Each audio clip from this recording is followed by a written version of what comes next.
ህዳር 24 ቀን 1969 ዓ.ም በዛሬው ዕለት በጃማይካ የሬጌ ሙዚቃ አባት ቦብ ማርሌ ላይ የግድያ ሙከራ ተደረገ። በሁለት ጥይቶች ቢመታም ቦብ ማርሌ እጁን ለሞት አለመስጠቱ ብዙዎችን ያስገረመበት ታሪኩ ነው።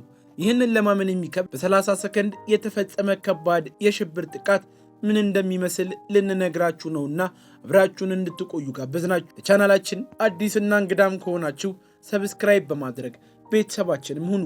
ያ ምሽት በጃማይካ ኪንግስተን እንደማንኛውም ምሽት የነበረም ሲሆን አስቀድሞ የነበረው የሀገሪቱ ፖለቲካዊ ውጥረት ግን ከመቼውም ጊዜ በበለጠ ስጋት ውስጥ ሀገሪቷን ከቷት ነበር። በዚህ ሁሉ መሃል ግን ሰላምን ለማምጣት ከስጋት ወደ ተስፋ እንዳለ የሚጠቁም እንቅስቃሴን መሰረት ያደረጉ ስራዎችን በሙዚቃ ህዝብ ጋር ለማድረስ እየታገለ የነበረው የሬጌው ንጉስ ቦብ ማርሌ በመኖሪያ ግቢ ውስጥ ከዘ ዌይለርስ ባንድ አባላት ጋር ከ3 ቀናት በኋላ ሊያደርጉት ለታቀደው እስማኤል ጃማይካ ኮንሰርት ልምምድ በማድረግ ላይ ነበሩ።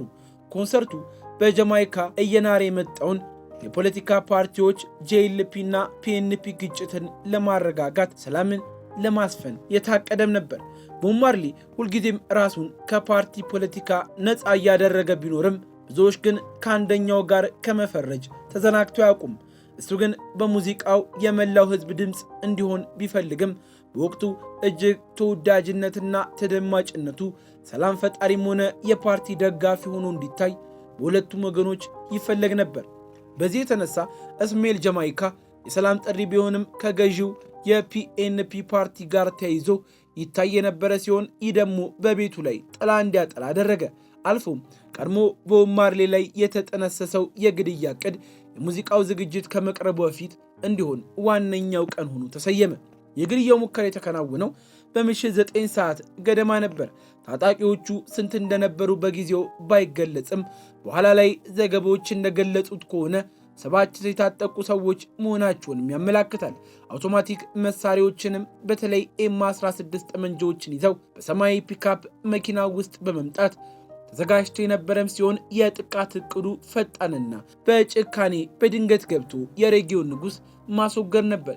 ግቢው ውስጥ ባንዱ ልምምዱን ሀገር ሰላም ብሎ እያከናወነ ቦብ ማርሌ ደግሞ ከባንዱ ጋር አብሮ ከመለማመድ ረፍት ወስዶ ኩሽና ክፍል ውስጥም ባለበት አጋጣሚ የጥቃቱ ሰዓት ሲደርስ ታጣቂዎቹ በሩንም መስኮቱንም ሳይሰብሩ ቦብና ባንዱ የሚጠቀሙበትን የመግቢያ በር በመጠቀም ወደ ግቢው ገቡ። የመጀመሪያዎቹ የጥይት ድምፅ ከባንዱ የሙዚቃ መሳሪያ ድምፅ ጋር ተደባልቀው በጊዜ የነበረም ሲሆን የቦብ የቅርብ ሰውና የባንዱ ስራ አስኪያጅ የነበረው ዶን ቴለር ወዲያውኑ ችግር እንደተፈጠረ ተረዳ። ቦብን ለመጠበቅ በሚል ወደ ክፍሉ ሮጦ በመግባት ጀርባውን ለቦብ በመስጠት የጥይት ጋሻ ለመሆን አላመነታም። ቴለር በዚያ ምሽት የጥይት ሰለባም ሆነ። 5 ጥይቶች ተከታትለው ተተኮሱበት።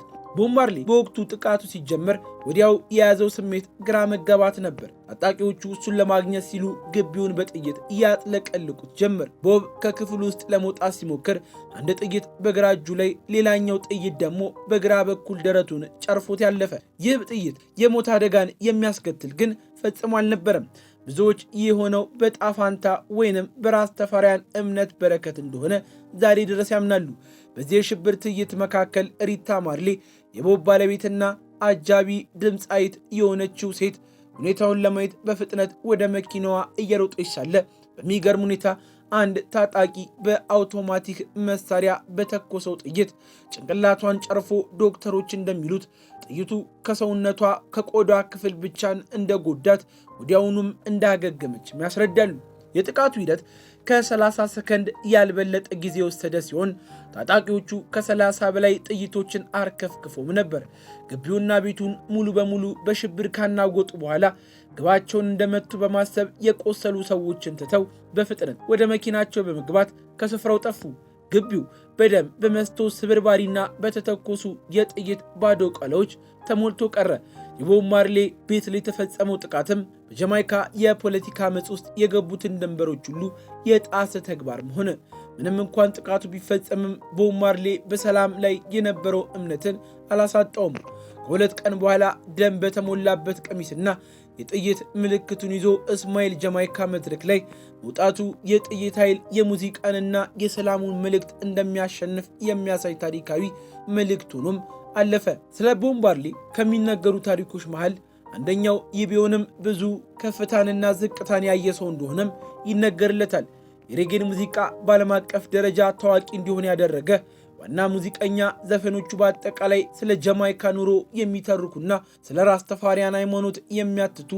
ቦብ ማርሌ እናቱ ሴዴላ ቡኩር የምትባል ጥቁር ጃማይካዊ ስትሆን አባቱ ደግሞ ኖርቫል ማርሊ የተባለ ነጭ እንግሊዛዊ እንደነበር ይነገርለታል። የሙዚቃ ህይወቱን የጀመረው በ1960ዎቹ ፒተር ቶሽ እና በኒ ዌይለር ከተባሉ ጓደኞቹ ጋር ዘ ዌይለርስ የተባለ ቡድንን በመመስረትም ነበር። ከዚያም ከደጋፊ ዘፋኞቹ አንዲቱ የነበረችውን ሪታ ማርሊን በማግባት 5 ልጆችን አፍርቷል። ከነዚህ ውስጥ አንዱ ዚጊ ማርሊ በራሱ የተዋጣለት የሬጌ ዘፋኝ ተጫዋችም ነው። ከቦብ ማርሊ ታላቁ የሙዚቃ ስራ ኖ ማን ኖ ክራይ ወይንም ቃል በቃል ሲተረጎም አንዲትም ሴት አታልቅስ የሚለው ሙዚቃ በጣም ይወደድለታል። በእርግጥ ሮበርት ኔስታ ማርሊ በአገሩ በጃማይካ እንደ ታላቅ ጀግና የሚቆጠርም ሲሆን በ1980 በቆዳ በሽታ ምክንያት ጀርመን ሀገር ሲታከም ቆይቶ ወደ ጃማይካ ለመሄድ ሲሞክር መንገድ ላይ አሜሪካ ፍሎሪዳ ማያሚ በሚገኝ ሆስፒታል ውስጥ ግንቦት 12 1981 በ36 ዓመቱ ከዚህ ዓለም በሞት ተለይቷል። ቦብ ከመሞቱ ከጥቂት ሴኮንዶች በፊት ለልጁ ለዚጌ የተናገረው የመጨረሻው ቃልም ገንዘብ ሕይወትን አይገዛም የሚል ነበር። እኛም ታዲያ በዛሬው ዝግጅታችን ዳር 4 ከባድ የግድያ ሙከራ የተደረገበትን ቀን አስታውሰን እንደዚህ ያደረስናችሁ። በድጋሚ ለቻናላችን አዲስ ከሆናችሁ ሰብስክራይብ በማድረግ ቤተሰባችን ሁኑ።